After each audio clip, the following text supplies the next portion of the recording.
Hi, and welcome to the art class where we are going to be studying Cubism, Cubism Light. And we're going to do an art project where we turn Winnie the Pooh into a Cubist art project. I'm really proud of this one. We are studying a artist from Canada. He just goes by the name of Tumervik. Tumervik, I believe is how you say his name.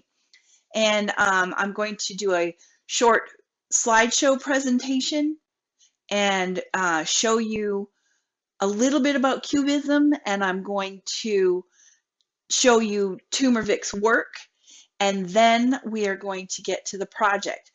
I'm going to do the drawing portion slowly, and if you need to, you can pause the video in order to keep up. So you just, if I'm drawing a square and I go too fast, just pause the video and draw your square and then catch up with me and start your video again. Then I'm going to color the Winnie the Pooh 4 different ways. Right now I have 3 done. So 3 or 4 ways. I'm going to color that and I'm going to speed that up. So I'm kind of proud of the editing work that I'm doing on this video. I might even add music. So check it out and enjoy the project. Thank you. Okay, I'm going to do a very quick overview and give you an idea of what Cubism is. Cubism comes after Impressionism and Post-Impressionism, which we have discussed in previous slideshows. Cubism is definitely a leaving of the Impressionist and Post-Impressionist way of doing things. We are leaving representing the common everyday man. We are taking beautiful works of art, appealing to the eye and soft edges and representing 3D form. That's the most important thing, is that we're going from a 3D to a much more flat presentation of artwork, as evidenced by this first slide. It was created by 2 main artists, Georges Braque, and he is the lesser known of the 2, very famous still, but we all know Pablo Picasso and associate him with Cubism. This is an early landscape of Braque's, and he, by 1909, has gone much more into the Cubism and the surrealistic look. He has flattened things out and brought in a lot of shapes and shadows. You can see there is an instrument in this. There's lots of instruments in this work. Glass on a table. Again, I can see a glass, I can see a table, but I cannot reach out and touch that glass or what appears to me to be like a pear on the table. I can't touch those things. They're very flattened out. I like this work. Looks like a landscape to me, but really it could be a clarinet for all I know, because I can't read that language. All right, Pablo Picasso, born 1881, died 1973.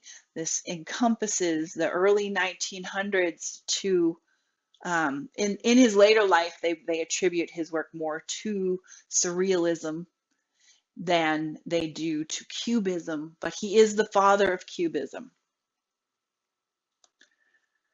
And he says one of my favorite sayings, every child is an artist. The problem is to remain an artist once they grow up. I find that kids, when they hit about 8th grade, start to realize that their art doesn't look right. And he's a perfect artist for 8th graders because he's flattened everything out and changed it into shape and presented the world the way he understood it. He helps me to tell 8th graders that when they present the world the way they see it, it might just be the next new thing. So don't give up. Don't look at your artwork and think that it is not worthy of continuing, okay? Now, he was doing artwork during World War II at some point, and there's lots of war symbolism and things going on. This is kind of, some of his work's a little bit more disturbing, and his work definitely is not representational of reality, okay? This is a woman who is weeping. And, you know, I have many 7th and 8th grade boys who would be very comfortable drawing this. Don't think that because your representation of a person doesn't look like, quote unquote, a person, that it's not worthy of you continuing to do art. This is a very famous piece, a collection of instruments. Again, look how flat everything is. But he's got some nice things going on where there's a lot of depth in the picture. Yeah, it's flat, but you can tell it's going out that window. He's got a window open, a railing behind it, and then a sky. So even though it's flat, that table is very flat, you can still tell that it's reaching out into the back. Woman in hat.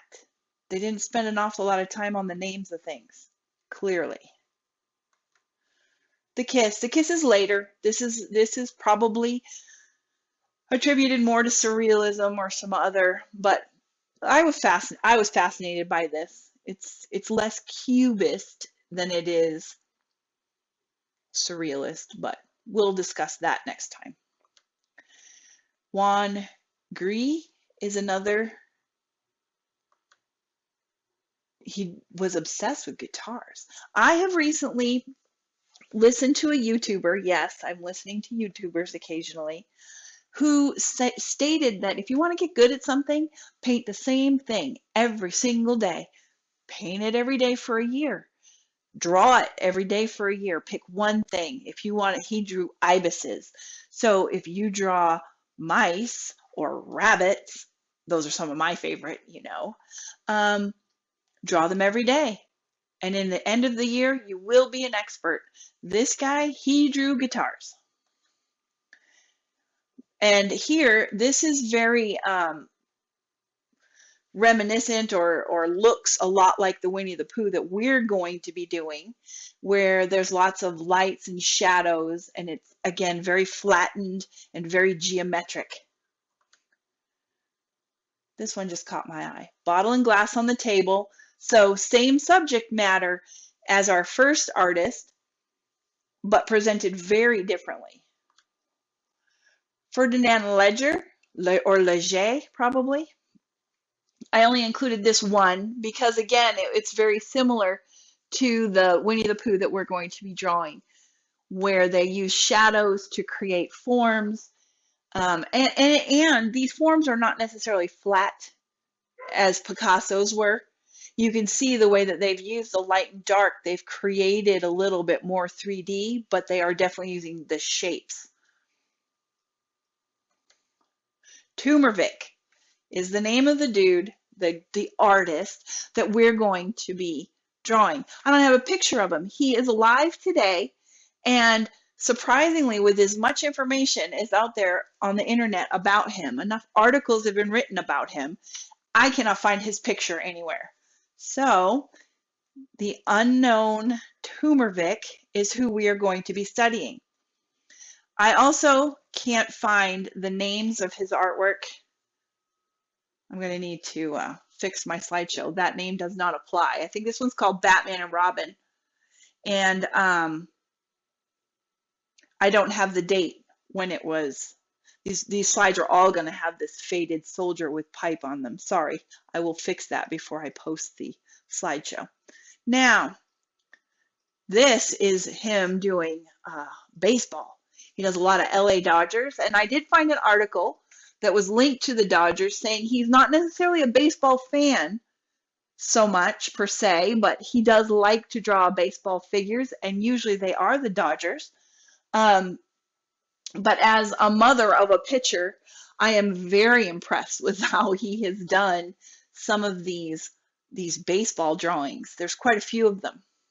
Oh, he's prolific. There's lots of pictures. If you search the name Tumorvic, you will find many, many pictures, including Star Wars pictures.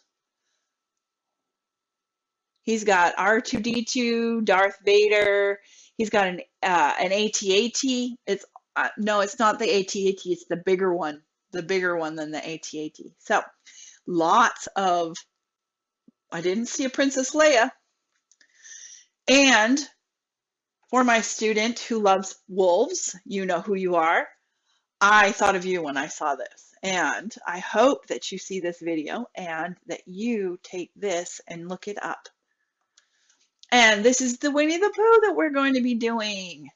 So get out your pencils because we are going to emulate Mr. Tumorvic and create this Winnie the Pooh. Thank you for joining me.